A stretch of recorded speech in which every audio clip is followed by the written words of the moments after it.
All right, here we go with a quick review of percents.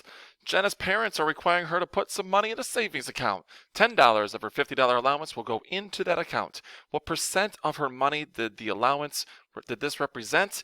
Well, we want to put the part over the whole amount. So we're at 10 out of 50. Now we could always take that to 1 out of 5, and some of you may know that as a decimal. But if you didn't, remember you could always take the number 10, divide it by 50, or 1 divided by 5. You're going to get the same answer, 0.2.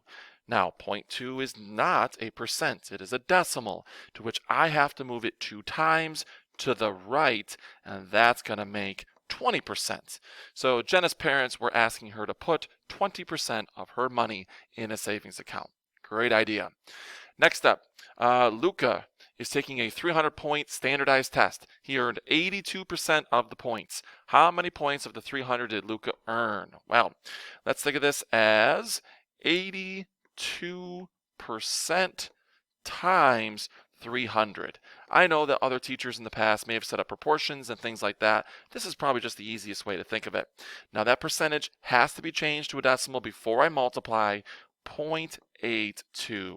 Always moving it twice. Even if it was a single digit percent, you would move it 2 times. Let's get the calculator back out.